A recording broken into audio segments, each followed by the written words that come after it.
Hi, everyone, and welcome back to Rip City Real Talk. It's Craig Moshkow and Anthony Blaylock, but we have a special guest with us Woo-hoo. today is Dia Miller. Yes, we're Hi. super excited to have you. No fancy intro like you guys have on your podcast, but we do our best. Yeah, wait Well, till you thanks for watch having this me. I'm back. excited to get to do this. Yeah, we've been trying to book you for a little while now, and you had a COVID issue, and everybody who listens to Blazers Edge knew that because Dave talked about it in your podcast 2 days ago. Yeah. But I'm really glad to hear that you're doing better, and your mom's doing better, and your kids are all good. Yeah, I think I'm mostly recovered at this point. Right. I mean, he holds up for quite a while. But yeah, my dad's doing mostly better. My mom struggles. She's still struggling. I mean, it's serious business, but hopefully she comes out of that soon too. So kids are fine. Kids are resilient, man. They're resilient. Yeah, they have good immune systems. They can bounce this stuff. Okay, so I'm going to throw it over to Anth to do some recapping. We only had 2 games this week, and it was against the same team, right? Yeah, which makes this pretty easy to talk about. I mean, the first game, again, Pelicans, they're one of those teams that we kind of talked about with the Timberwolves, with how just ridiculously hard the second half of the schedule is going to be for Portland. You have to take advantage of these teams that aren't in the playoff bubble. And it's kind of funny because you talk about like wanting to compete against the good teams. And of course you want to compete against the good teams, but you also have to take advantage of these other teams that aren't playing at a high level when you have the type of schedule that Portland has to stay in that 5, 6, 4 seed, in that bubble to try to avoid the play-in tournament. So glad to see that we went 2-0. Plain and simple. We talk about it every week. You go 500 or better on the week, you're doing good. I mean, that's a good week. It's good to have on our podcast. We get to talk about wins more than losses. And 2 of them. We got 2 wins this week. So I'm super stoked about that. Start with the first game. I mean, I don't know what else you can say about that. Probably one of the better comebacks we've seen in a while. Yeah, tell them how you turned it off. Tell everybody in Blazer Mania how you turned the game off. Third quarter, yeah. All right, I'll be honest. That's one of the things that You didn't? I did not. No, I did not. I watched the whole thing. So I actually watched the entire game. I swear to you, and there's 2 reasons. Number one, Anthony and I play fantasy basketball, and I have Lonzo Ball. And the other reason is because flat out, I had a weird feeling the whole game. I feel like we were playing fine. Defensively, we were doing terrible, but I knew we could lock in if we got the right lineup out there. And so, yeah, I kind of want your take. As far as the first game, did you watch the entire thing? Because I did, and Anthony didn't. Break the tie. Okay. I will admit I turned it off for a minute. I came back, but I did turn it off for a minute because it was like, there's sometimes there's a point where it's like, this is depressing. Like I watch basketball because I love it, but I'm also insanely competitive and I hate to lose. And I don't want to be that person that's getting pissed off because I lost a basketball. I'm not even playing because my team lost a basketball game. Like, I don't want to be that person.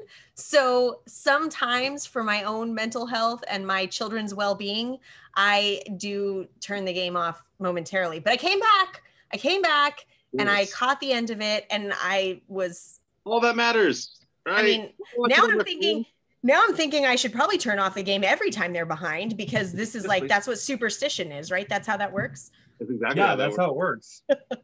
I'll take off certain hats. I'm like, nope, this hat's, I'll burn it. I'm like, this hat, nope. Like, I can't go to Alaska anymore. I went to Alaska after we beat the Lakers in the playoffs series, the first game. I'm like, okay, we're good. We're going to compete. This is great. I go to Alaska. I come back. We had lost 4 straight. I'm like, well, there goes that. Never vacation. Never go Alaska again. Nope. The weirdest thing about that game too is I was following. So I'm always watching the game and I'm always watching Twitter too, right? Like whenever anything big happens. And God, if he didn't call it, Danny Meringue said we're going to need 50 out of Dame to win this game, and then he retweets it after the game. I mean, it's just I love the guy. We've had him on the podcast before, but man, he knows his stuff when it comes down to it, and I laughed about that. He does, and I always hate it because I mean, for me, it's like I'm the other extreme of Danny. Like he's very. I can't even say pessimistic. Like he's realistic. He's got a good grip on reality. I, on the other hand, not such a good grip on reality. And so he'll say things and I'm just like, Danny, come on. Like, give us happy. Give us happy. Yep. I've seen your guys' debates on Twitter. And And that's the fun part about it. I mean, I put it back on about 5 minutes to go. So I saw the good stuff, right? I saw it when it was like, maybe it wasn't 5 minutes. They got to within 10. And I'm like, okay, now you're within 10, 9. Let's go check it out. And the amount of stuff that had to go right. I mean, I know that people have talked about it, but my goodness, you got Brandon Ingram on the free throw line, an 88% free throw shooter, and he misses 2. And then you're still kind of at like it's probably still over type of point. And then they messed up the inbound pass. And it's like, okay. Yeah. And then Dame's kind of trapped. And then he gets fouled on the shot. I mean, wow. It was their game to lose. The Pelicans, I mean, I know everybody's like, wow, Dame really won that game. And I will give him credit. Like, the man hustled hard and hit important shots. And to come back from a 17-point deficit with 6 minutes left is literally record. I mean, they were talking about the odds of that are like 0. And that's insane. But also, like, the Pelicans really screwed up. Like, if they had just held it together, we would not have won that game. A lot of that was because of their errors too. So it's not, I mean, it's a great win. And I always say, like, a win is a win. We'll take whatever win we get. But if you're the Pelicans, you're dying after that game because they should have had that. Yeah, and they're not a great defensive team. They're young. That's another thing. And they start kind of getting backpedaling a little bit, and you start making a push out of them, a vet like Dame starting to draw fouls and get free throws. They just kind of scrambled a bit. And you could tell Ingram kind of started missing shots. Zion didn't know what to do.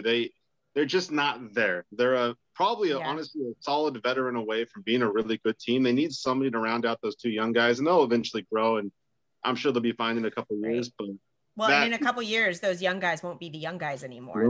They'll have experience. Yep. And I think too, I mean, things like that, those are big mistakes. Like, when you start missing free throws, I mean, that was the game where we hit every free throw. Yes. I think that was the one where we hit every single free throw. That stuff makes a difference when you hit all your free throws, or when you don't, mess up the inbound. Oh, that just, that coach was all over them on that. That was such a bad move. I think after that game too, I think it sort of resonated with us. I think that was kind of a confidence builder. I also think that something that's underrated about the Blazers is, even though, so Dame and CJ are super playoff tested, Melo's been around for a long time. Covington's been on a lot of really good teams. He was on those Houston teams that went deep.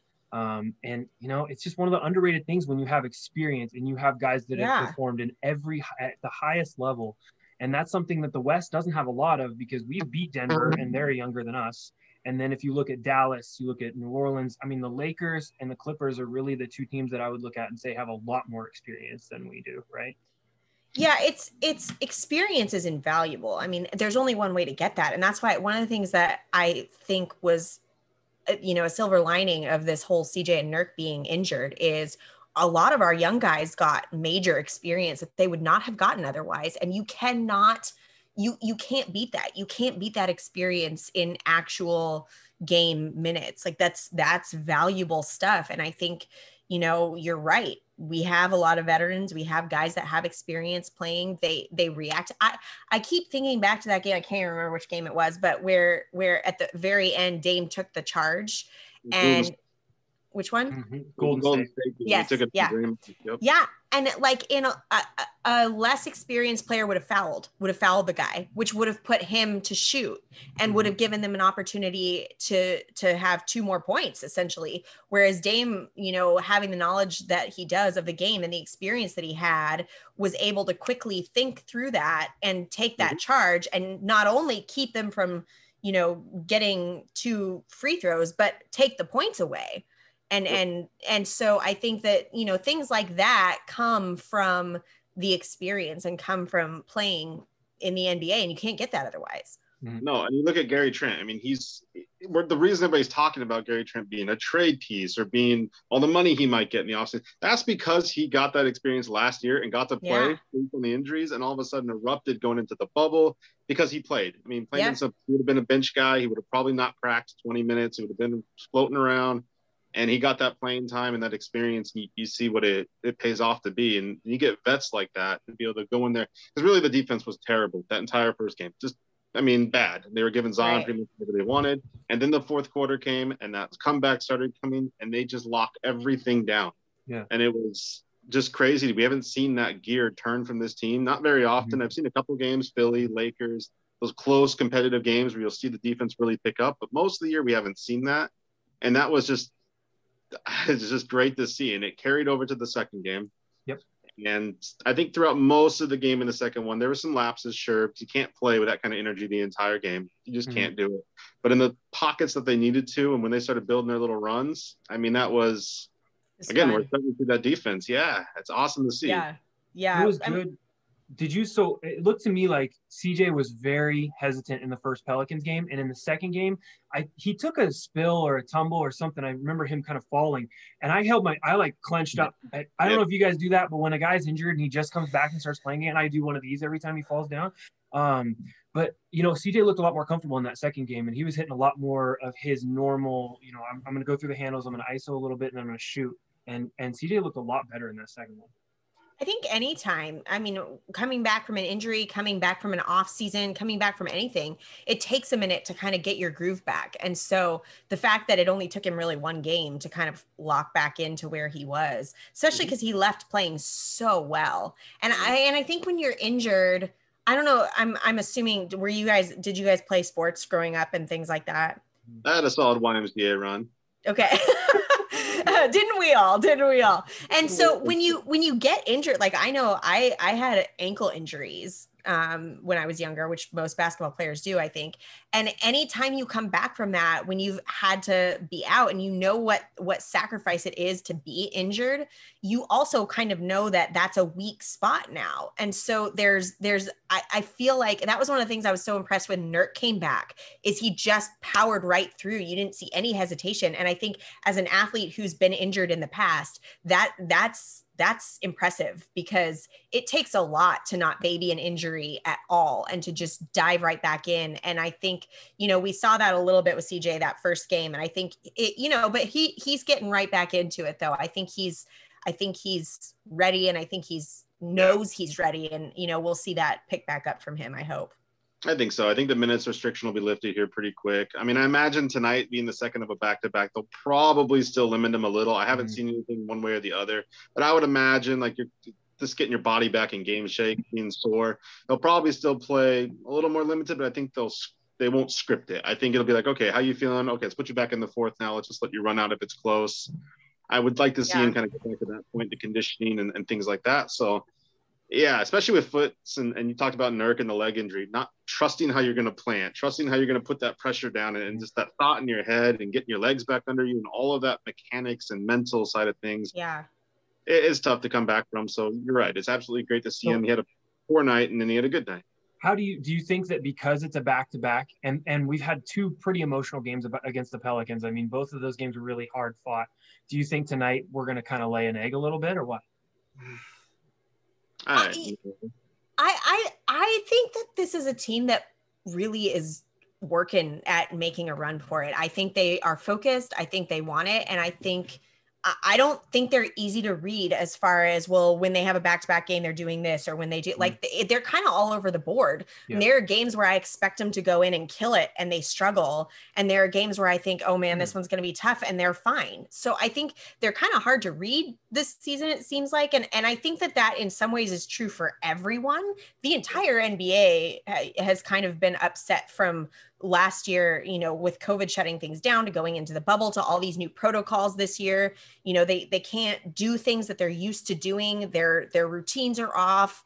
The way that they've always done things is off. There aren't fans in the stadiums. I just think everything is a little bit off.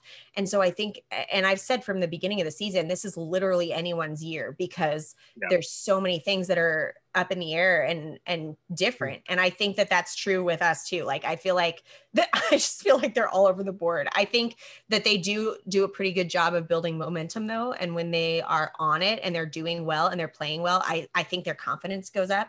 And I think when they're confident, they tend to play better. So after that defensive game that they had last night, where they held them under 100 points, it wouldn't surprise me to see more of that tonight. Absolutely not. And I mean, I hope it doesn't take Derrick Jones getting hit in places he shouldn't be hit to really get 5 blocks and play the kind of defense that he played. Because I'm sorry, there was a look in his face after the second time, after Ingram. We talk about his energy on the show a lot, the podcast a lot. I've kind of gone up and down with Derrick Jones and how I feel about him and how he just tends to disappear in games. And to see him come out and play with that energy and get the 5 blocks and just he got a little fire under him, almost literally, to really step up and play good. And so those are the kind of guys like tonight, like especially tonight. I think Dame brings it because of the Luka thing. He may not ever come out and say it, but the fact that Luka there's a little thing in his head. There's a competition there. It won't be, Dame's not the kind of guy who's going to come out and say it, especially because Luka seems like he's a nice guy and like he wasn't rude about it or anything. But you know that anybody that plays at that elite level that Dame does, there's a reason they do that, and there's a drive, and they want to be the best. And so if there's ever any kind of competition for that, he's going to go for it. So I agreed, and I think especially tonight, I'm really needing the bench to step up. We talked about it kind of our keys of the game a little bit, and I bring it up with their bench is terrible. I mean, everybody that they have that's worth anything on the Mavericks right now is starting. Like, I don't want to talk bad about anybody, but I think they played the Clippers recently, and I think they got maybe 9 points out of their bench. Not good. Now you did it. Now their bench is going to light us up for 40 tonight. What are you thinking? Why would you do that? I was just thinking that. Well, who's on their bench? But Brunson? Like, Jalen Brunson's really good. He's like their 4th best player. He just has to come off the bench because they have so many bigs. But I just think that's going to be a good game for him tonight, especially with the adrenaline from the last couple of games. And you're going to be a little tired, but I'm not worried about him coming into the back-to-backs. We're going to see a lot of this year. A lot of these situations, same team, back-to-backs, 3 games in 4 days. All these little stretches are going to continue to come up. So I'm actually looking forward to the test. I'm ready to see how they kind of react to this, and just ready to see how they're going to condition and what CJ looks like. And it's going to be a fun one tonight. Yeah, it's always interesting when you have these rivalries that we make up. But like the players are like, what? And we're all over here like, get Luka. Yeah, we make it. I know how you feel about the whole Steph and Dame thing. You can't help it. It's hard because I like basketball in general.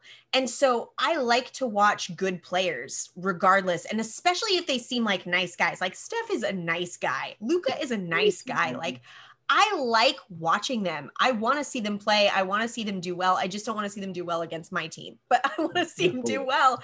And so that's part of why I like the All-Star game so much, because you get to actually cheer for these guys. They seem like, I don't know, if Steph was on our team, if Luka was on our team, Rip City would be like, love him. Yeah, they'd love him. I love Luka anyway. Luka's probably my favorite player outside of Portland. I'll be honest with you. Just something he's about fun. him. He's just fun. He's always smiling. I don't know. There's something about him. Okay, yeah. I got some questions for you guys. I want to go. I'll play host and I'll let you guys answer the questions. So okay. Ooh, okay. All right. So I'm gonna go through. I think I have like 5 or 6, and we can go as long as you want. It doesn't matter. You don't have to go short answer or anything like that. And you can certainly go through your answer and explain it to us. So my first question, and we'll go with Dia first, and then Anthony, you can go second. What is the best thing about being a Blazer fan right now? Dame. I mean, you like, and I say this as someone who lives in Los Angeles. Like I wear Blazer gear all the time. I mean, it's a little out of control. And so, especially on game days, and if I'm out doing anything or I have to go to the store or anything like that, I almost always get stopped by somebody. And almost always the response or the first thing they say is, man, Dame's so good. Although then usually it's followed by, he needs to be somewhere else, which is a whole other thing. It's not nobody. They always regret saying that to me, but I will fight someone for Dame. I will literally fight a stranger in the streets in LA for Dame. I do not care. Seriously. But it's fun. It's really fun to have somebody like that on your team that is fairly widely respected. I think there are very few people who are basketball fans who would say that anything other than good things about him. And I just think that's fun. I think we have a team right now that is very fun to watch. I have said so many times that I'm a fan of good basketball, but I'm a bigger fan of good people. And so for me, it's really fun to watch a team that seems to genuinely enjoy being together. They really support each other. They talk well of each other. You see the chemistry on the court, you see the chemistry off the court, you see the interactions. I love that. It drives me nuts watching teams that are butting heads or that are having all these issues. So I think right now, being in a time where we're watching this team that really enjoys playing together, they're fun to watch. And it's nice to be in a situation where we actually have a shot at making a run here. We're not fighting for the 8th seed this season, which is nice. I think this is probably the best team that's been around Dame since we've had him. So to be in a situation where we're looking at this as, okay, like this is it. This is a time that we can actually do well and make a run for a team that's only won one championship in their entire, life of being a team, in their entire, what is the word I'm looking for? Their entire franchise history. Right, there you go. I couldn't think of the word franchise. Theme because it puts a whole different spiritual thing on it. Yeah. I think that's just, it's really fun to be in this place where, and I also know that I'm slightly delusional in saying like, hey, we might win a championship, but we might. Like, it's a possibility, and I think having that hope is fun. Nobody thought that 2 years ago when we went to the Western Conference. Nobody had that team with no Nurk and a banged up CJ most of the end of that season going in there and taking out OKC and George and Westbrook. Nobody had us then going to Denver and beating Denver with Jokic and all these guys that weren't, the fully healthy team. Yeah, Golden State, we kind of collapsed a little bit, but that's Golden State. I mean, that's still, they're just a experienced playoff team, and that sucks. But it is still the point that we got that far, and nobody gives you credit. It can happen at any time. Not very many teams, not very many people predicted that the Raptors would beat them with Kawhi that year. I mean, literally in the media, it was very Golden State heavy, and then they sort of got injured, right? So, I mean, you think of as a Blazer team, you never know what happens when you get there. You just don't. Yeah. Well, and especially like I said with COVID, changing things, I really think that of all years, this is a year that we can really do well because, it's just it's a totally different ball game. And I think the Blazers tend to do well in those situations. We have people that take it seriously. They're not out screwing around and doing dumb things and, getting themselves in trouble, like some players that I will not mention that are not on our team. But I think with the Blazers, like they seem to really take it seriously. They seem to be very focused. And I think that's a really good place to be right now. Yeah. Okay. And so I know, Craig, I know you want to answer some more questions, and I want to get into some questions for sure, but that's a good segue to kind of the other major thing we want to talk about on the show tonight. So this team in particular has done great, right? We've had some chemistry issues, and that's because of injuries. You got starters starting that were supposed to be bench guys playing with each other. You have 2 new defensive guys that are still trying to learn the rotations and get used to where guys are going to be. That's all fine and dandy, and we're doing great. I agree with you. I think the Clippers have chemistry issues. I think the Lakers, Anthony Davis can't stay healthy. They're beatable. I think Utah's the only team that scares me because I think Phoenix is too young and inexperienced. And I think Chris Paul can lead them there, and they had a great bubble, and they've had some experience in close games, but they're young. So it really could be our year. That being said, and this is the big topic that's obviously you've already chatted about a little bit with Dave, but the trade deadline's coming up. And that could mean that some of this team that we're all just super thrilled about and think could win it is probably going to change. Maybe. I don't know. Hard to say. There's a lot of stuff going on, but yeah, that's the next big thing to talk about here. And it kills me. I hate this part of the game. I hate it. Like, why do you hate it specifically? Because I get attached. Like I'm genuinely invested in these people. Like I'm genuinely invested. I like them all. There's not a player on this team. I don't remember the last time that I said this. There's usually somebody that I'm kind of like, nah. Like last year it was Whiteside. I wasn't sad to see him go. But this year, literally anybody that they trade, there are people that I'm more okay with, but no matter who it is, I will be sad to see them go. I think that this is a team that I really enjoy the people. I really enjoy watching them. And it's hard for me. It feels like losing a family member. It feels like my cousin is being adopted into another family that we're only going to see him in passing. And it's going to be super weird because now he's, has a different last name. I don't know. That's true. But then you get a different cousin from a different family who's right. equally as good or better. And you get to fall in love with them all over again. It's like a new childhood. I don't like change. I like things to be, I eat the same thing at every restaurant that I've eaten since I was 5. Like, I don't like change. I want things to be consistent, and it's just hard. And I think also, like, who knows what the heck we're doing nobody knows. Like, it's so unknown, and it's going to come as such a shock, and it's going to be so like one day they're here and the next day they're gone, and we have no say in that, and we don't see it coming, and we don't know what the heck is going to happen, and what if it messes everything up, and it's just a lot of pressure. Yeah. Whoa.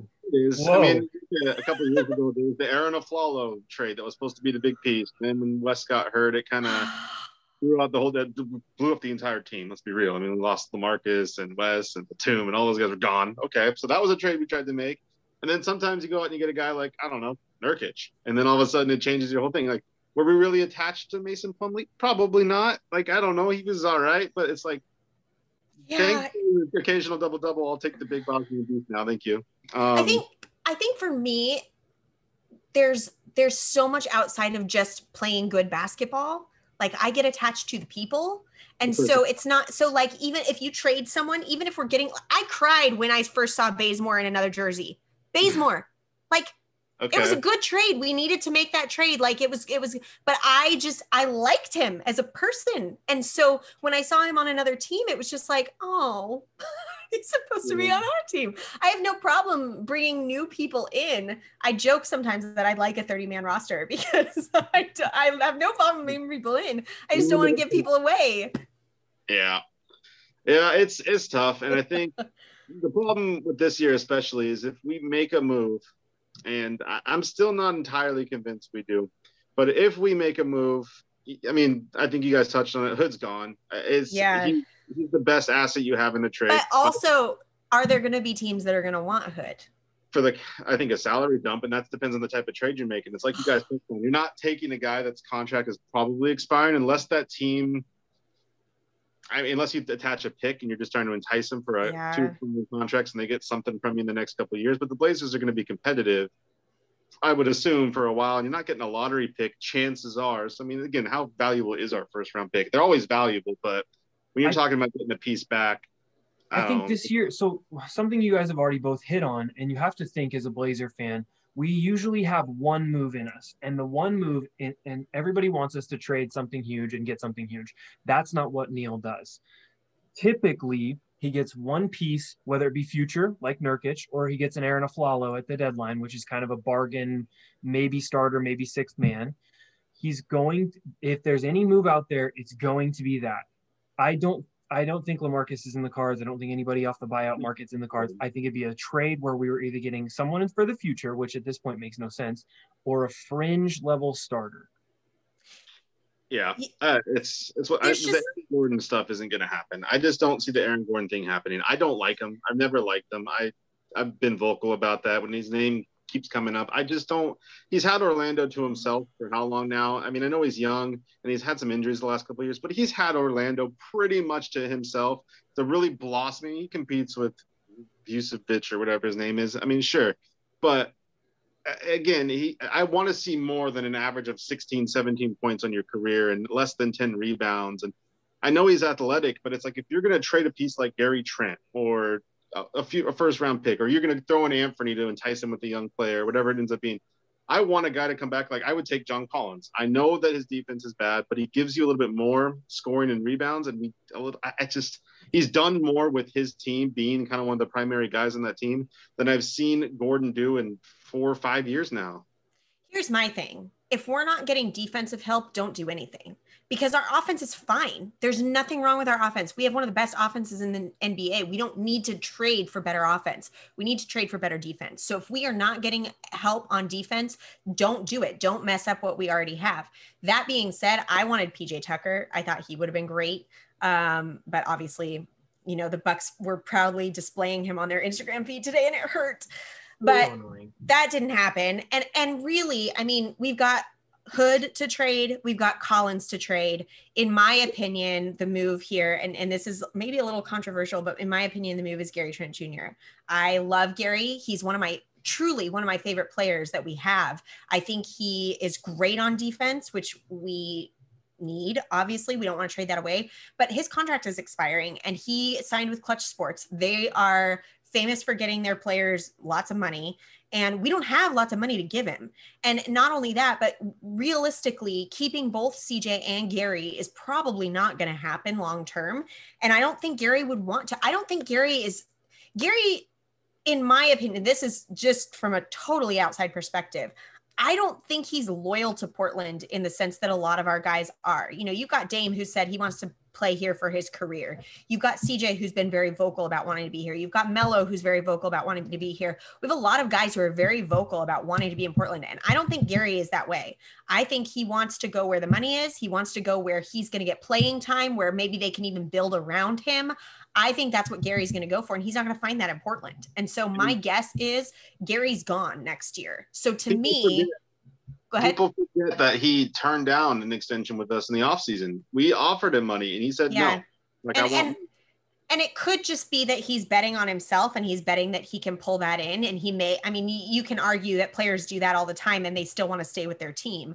But I don't think that's necessarily the case here, which is interesting because his dad played for Portland. But that may, for some people, they actually like to get away from that too. So I don't know. To me, trade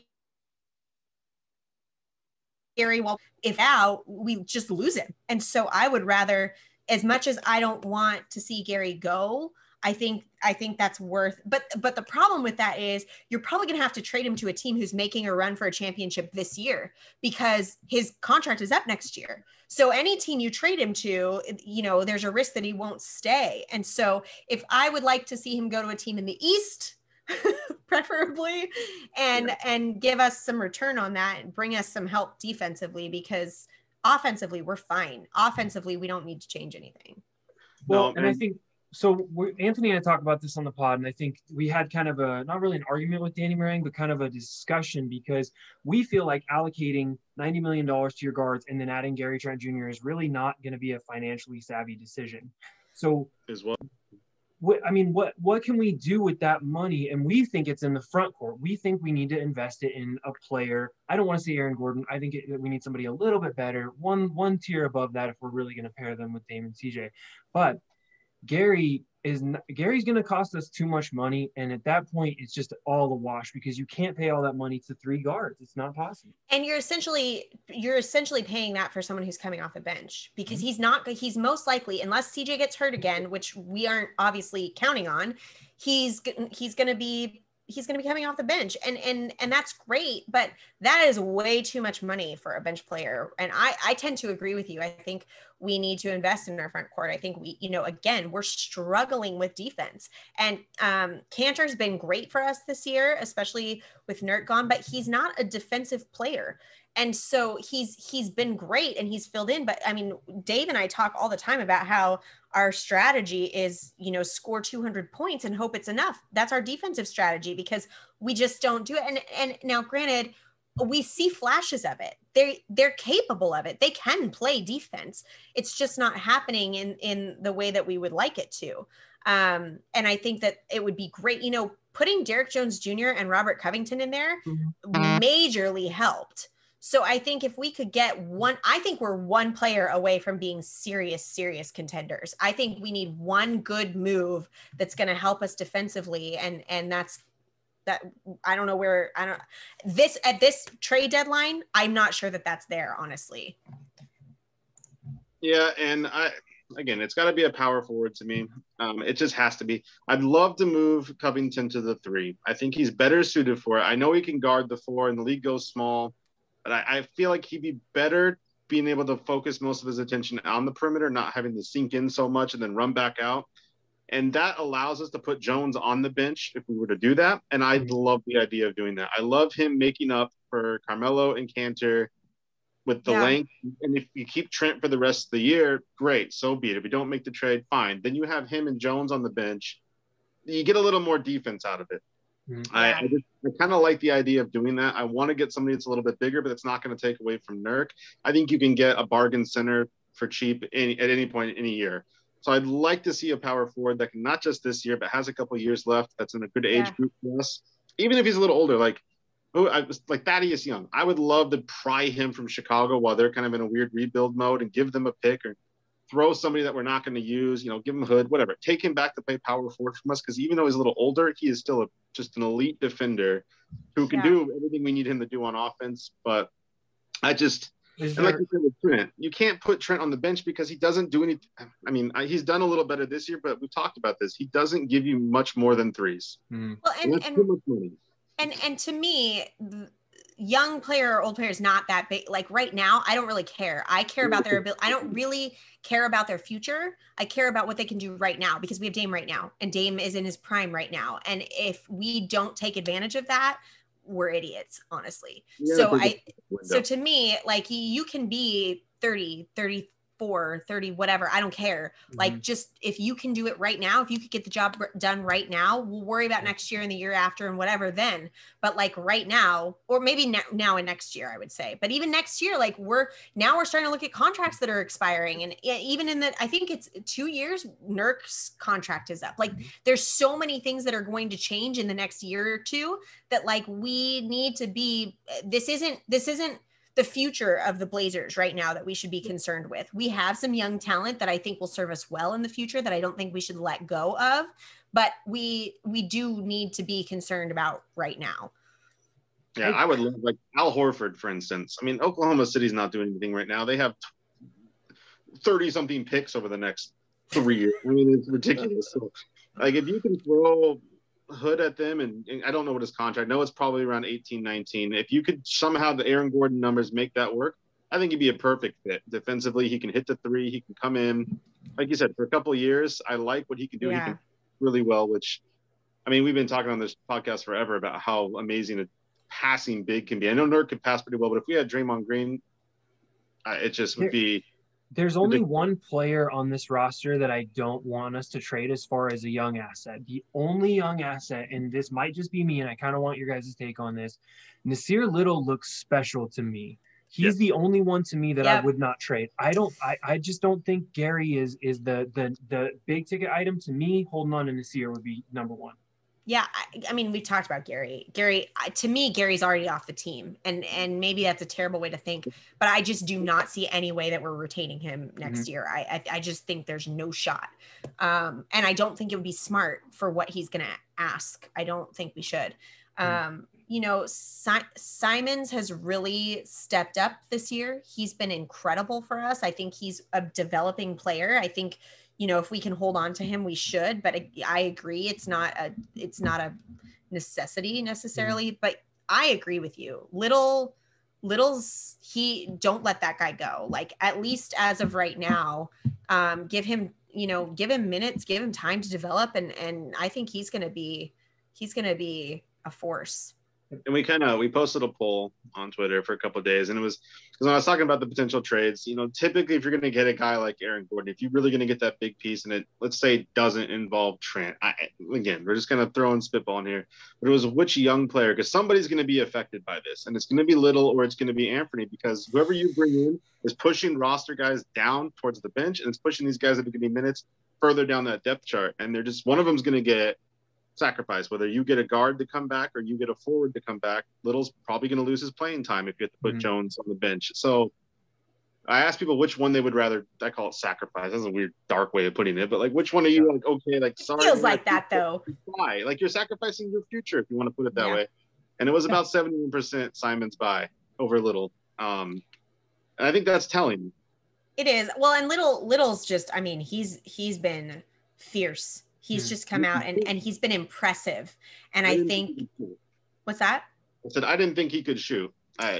Yeah, he's been killing it. And so I think when you ask a question like that right now, it's interesting with Blazer fans because I feel like they're so hot and cold and like they're very much influenced by whatever is happening. I mean, one game it's like blow up the team, trade everyone, fire the coach, and then the next game it's like we're all going to the finals. So it's so hot and cold, and I think it depends on when you're asking. If you'd asked that question a couple months ago, people would have said Simons for sure.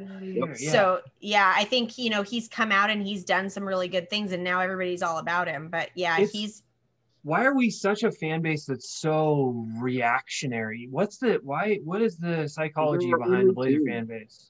They're our only team. I mean, I guess, you know, what the soccer team's fine. I mean, I'm not a big soccer guy, but the Timber's great and all, but well, not the Thorns, the Timber. But I mean, when you have like when you have like one basketball team in your city, And I just feel like you grow a different kind of connection. Like you look at New York and it's like, yeah, they have some fans. They like the Knicks, sure, they're okay, but whichever New York team is hot at the time, it's all about that. Here, it's all we have. We have to bond with these guys because this is it's our baby. It's our team. It's our, like she put it, it's a family member to us. And so I think it's like when they're doing bad, it's like you don't want to see them do bad. You want to ground your kid when he's doing bad, and when your kid's doing great, you're like, good, you get allowance. Like it's you. I truly think that every fan base is like this to some degree. We just don't see it because it's not our fan base. But I think anytime, I mean, if you get into the crevices of other teams' Twitter, if you get accidentally dragged in there, it's not a pretty place to be. No. I think honestly, I've had to kind of step away from Facebook groups because the Facebook groups are toxic. But for the most part, my Twitter feed during Blazer games and things like that is pretty consistently supportive. Every now and then I'll get some random person that's just like off in left field. But I think for the most part, Blazer fans are really, really impressive. It's a fan base that's I had an opportunity a couple months back to interview Alan Crabb, and he was talking about what it's like to play in the Moda Center and how the players literally feel the fans shaking the ground. Like it is so insane. And he said of all the places he played, that was something different. And I think that tends to be the case. I think that, the Blazer fans tend to be a lot. And I think that's, with anything, whenever you have someone who's highly emotional, if you take sports out of it, I am highly emotional, I'm a highly emotional person. And so it is like if you sit down and watch a movie with me, it is like a roller coaster of emotions. I'm crying, I'm laughing, I'm throwing things at the TV. I'm saying this is the worst movie I've ever seen. It's a whole roller coaster of emotion. And I think that's what you get with Blazer fans. I think it's just this constant, because they're so invested, that it's just this constant roller coaster. So I don't think it's necessarily a bad thing, but it's definitely exhausting to look through Twitter sometimes. Yeah, Blazers Edge comments for me, it gets really technical in there too. People are like breaking down like huge paragraphs. Twitter's nice because it's just like, well, we're great or we suck. And there's literally Twitter's just like one sentence. But it's crazy. And I can't imagine Facebook groups. We're not in any Facebook groups other than our own, and I can't imagine recommend it. Yeah, it's got to be toxic. Facebook is not. Yeah. And it's interesting for me because and I haven't fully grasped why this is, but most of the time when I jump into a conversation, the initial reaction is people talk down to me. I don't know if it's just because I'm a girl, which very well could be, but I get a lot of that until I start to have the conversation and they realize, oh wait, I kind of know what I'm talking about.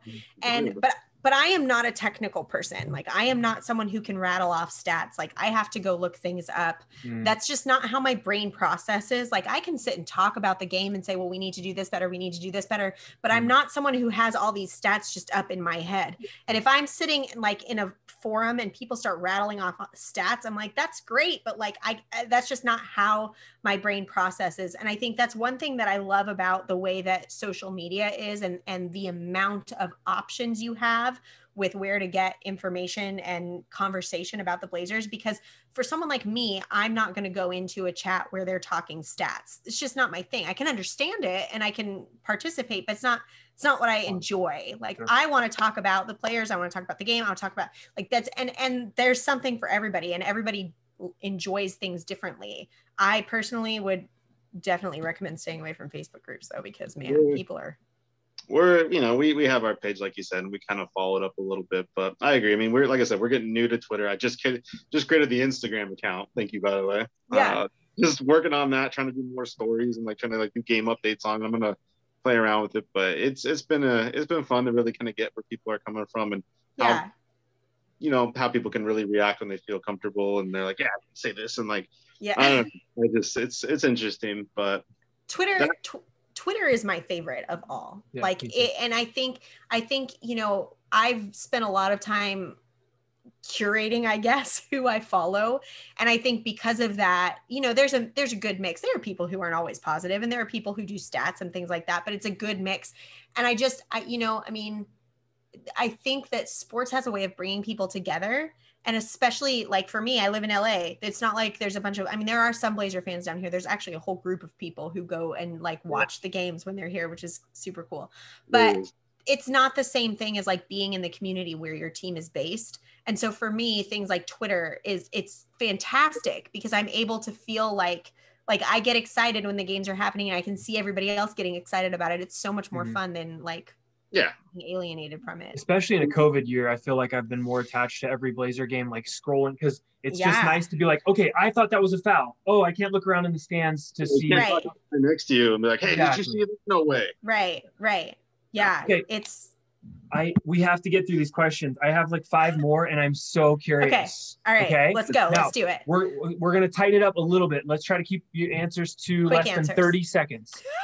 Can we do it? Yeah. All right. What Blazer injury hurt you physically the most to watch? So what Blazer injury made you cringe the most and still to this day haunts your nightmares? Anth, go first. Derek Jones getting hit in the nuts twice, like that. I could see his face when it happened. I'm like, yeah. I don't know. I can't think of anything more than like recent memory. So I'm going with that short answer. I would say Nurk. Nurk was a rough one. I know there's been injuries in the past, but because that one was recent, it sits with my mind. And I think it felt like such a terrible time. It was brutal. Like that's one of those things that you wonder if they're ever coming back from. Do you want a little insight into some history on the Rip City Real Talk podcast? Okay. So Anthony met Nurkic the night before he broke his leg. And so it's your fault. Listen. Thank you. Yes. Absolutely. Remember that trip to Alaska? Yes. Right. Thank you. Was, hey man, I hope I'm looking forward to watching you. I can't wait for tomorrow night. Go out there and break a leg. And then I didn't think he'd take it seriously. It's probably because he's Bosnian. I don't think he understood. Yeah. So just a little bit of background there into our lives. Injuries was definitely one I wanted to cover. Okay. All right, guys, here we go. We're going to flip this up. If you could be any Blazer, so you can physically body swap them Freaky Friday style, tomorrow you wake up this Blazer, whether it be a Blazer in history or current, Dia, you have to go first. I don't know if I can pick one. Okay. Can I pick a past and a current? Sure. Okay.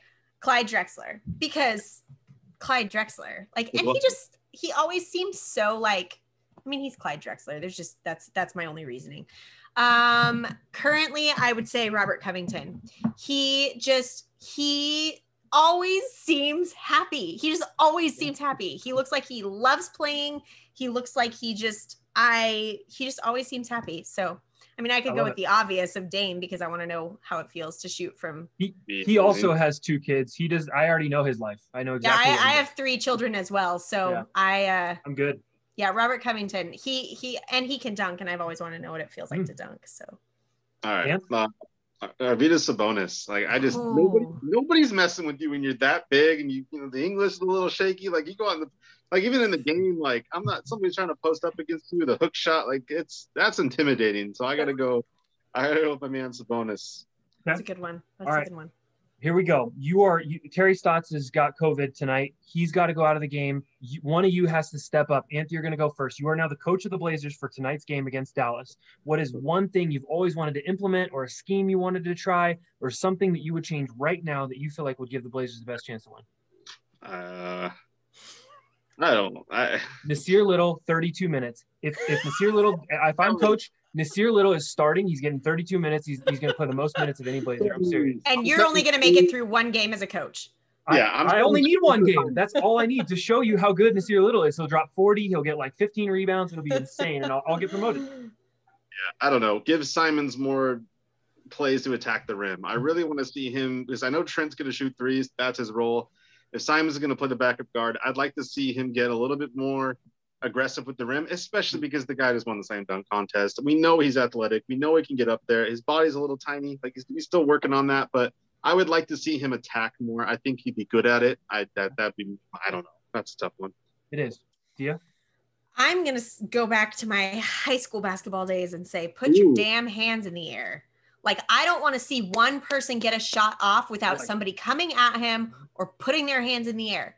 I don't care if you're 6 feet away. Wave your hands around, yell his name, do something. It's right. My biggest pet peeve is watching shots go off uncontested. I hate that. You are a professional basketball player. This is elementary stuff. This is stuff you learn and in YMCA days.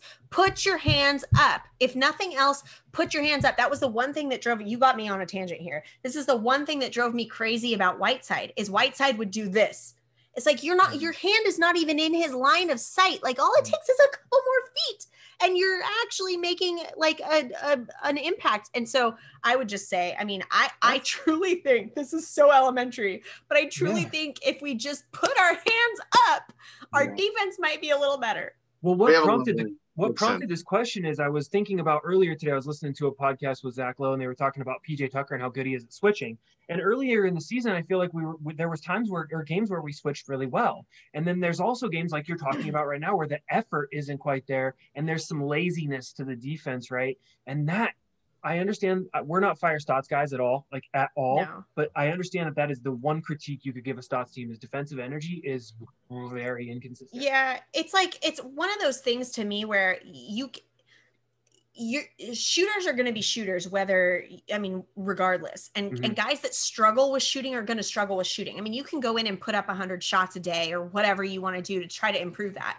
But with defense, if you just put in more effort and if you just hustle a little more, your defense automatically gets a little better. So for me, I would rather have issues on defense than on offense because I think, and again, I'm not a professional player. I quit playing after intramural college basketball. So it's not like my skills are great, but to me, defense is an easier fix than offense. So just run a little or, push a little harder. Don't give up quite as fast. Get your arms up, like do things like that are little things. But if you're all doing it all the time, it's going to make a difference. If your hands are in their face, they're going to have a harder time shooting than if they're uncontested. That's just how it is.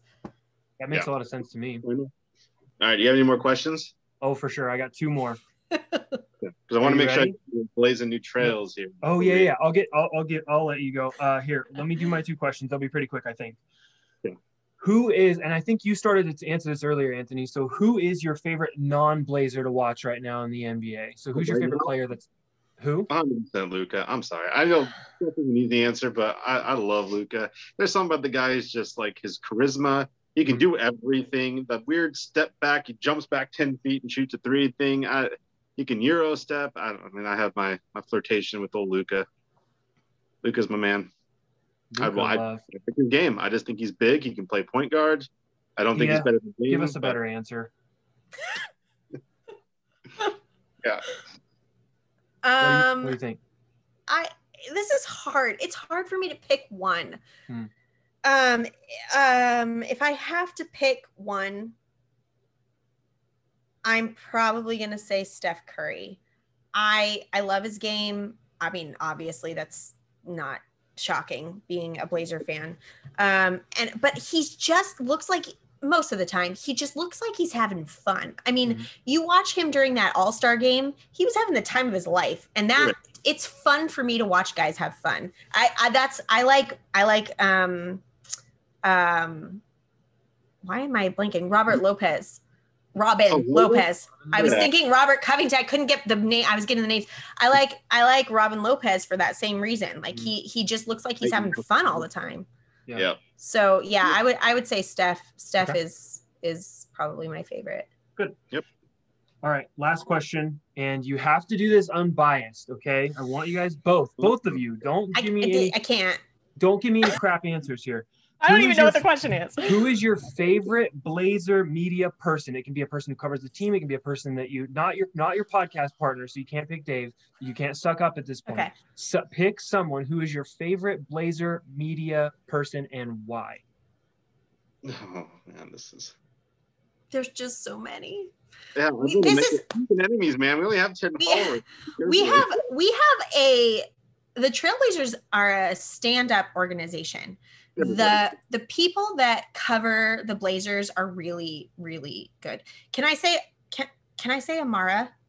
Does she count? I'm gonna say Amara. She's, for people who don't know, she's the one that is in charge of the Blazers social media. So she's not actually reporting on the team, but she's the one that's in charge of the Blazers social media.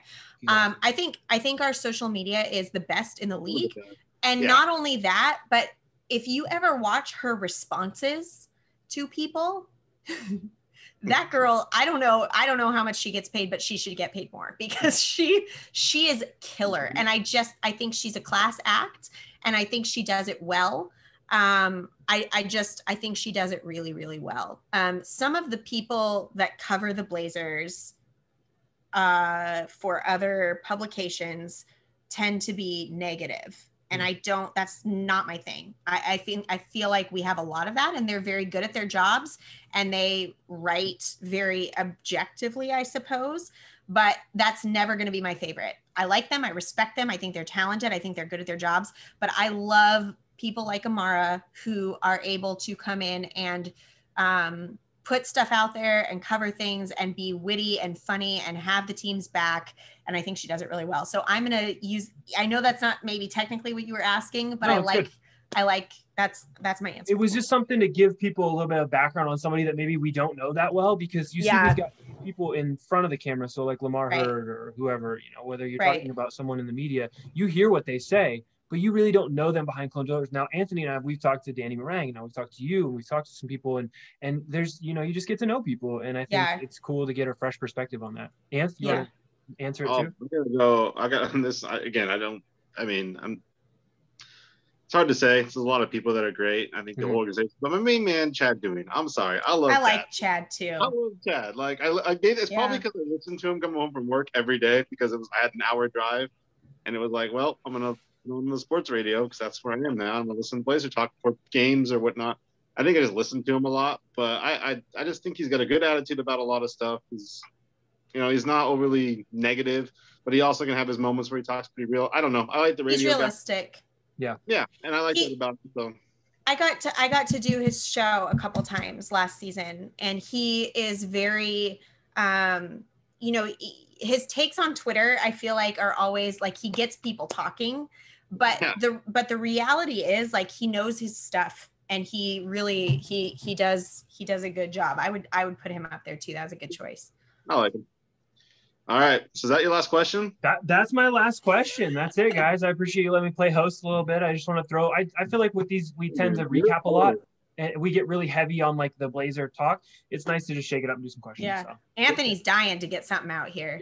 Well, it's my famous segment that I've got going through. This is world famous actually. And I've saved this one just for you, because last week we had a negative one, and you're one of the more positive people we have in the whole Blazers world. So I wanted to do something good this time. All right. So it's the Blazing New Trails Player of the Week. This is a segment that we focus on an ex-Blazer who's still in the league.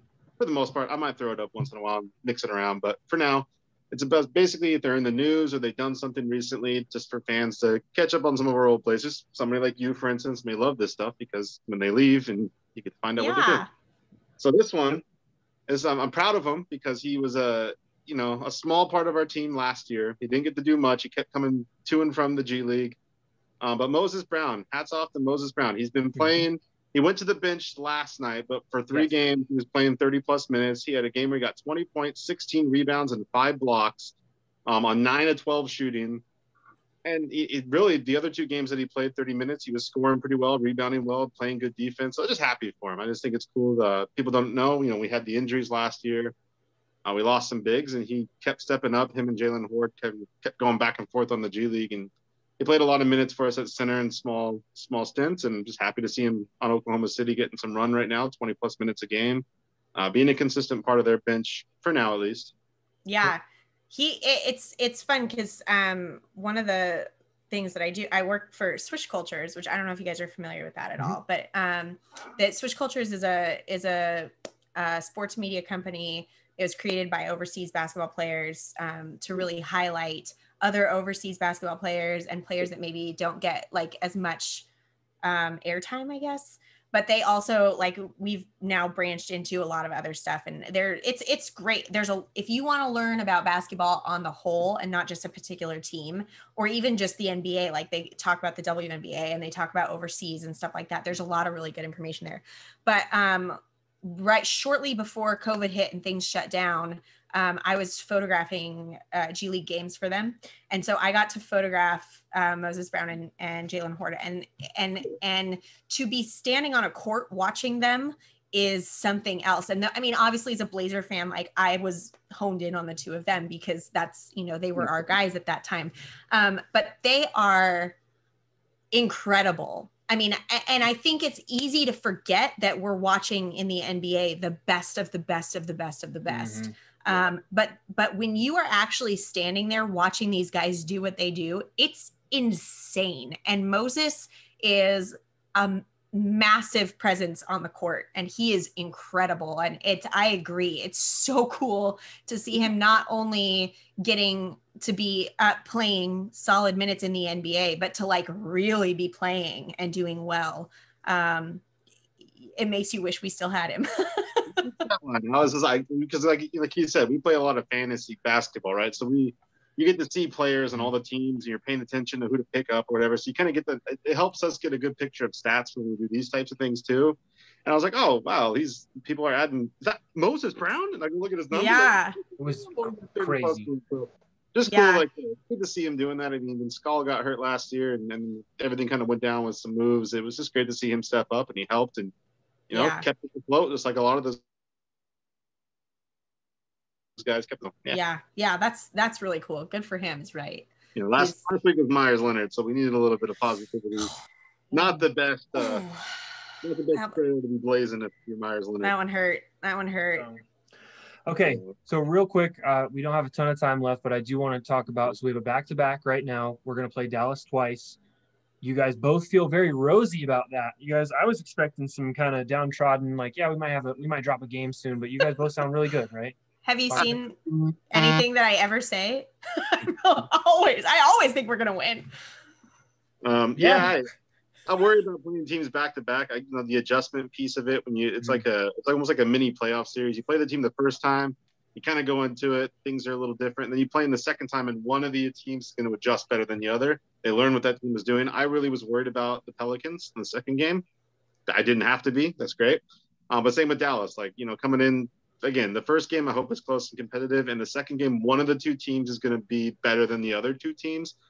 I worry about the second game just because we're going to be pretty tired playing 3 and 4 nights, then another night off, and then another game against them. But, at this point, I don't expect to ever lose. I mean, that's the key to being a fan of this team. But I do worry about the second game. So the first game, I think tonight we do fine. The second game, I think, is a little more worrisome for me personally.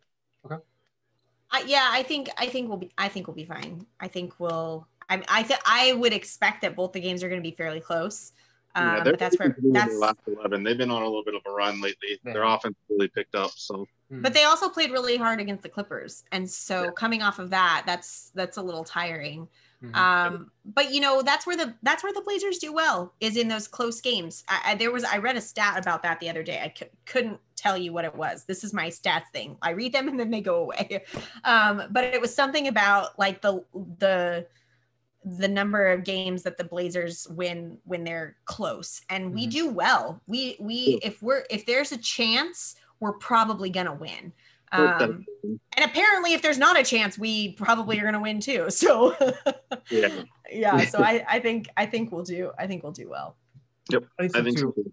I think we have a really tough stretch coming up. This is not the tough stretch yet, but we do hit that really soon. And I think we need to give ourselves a little cushion in those standings.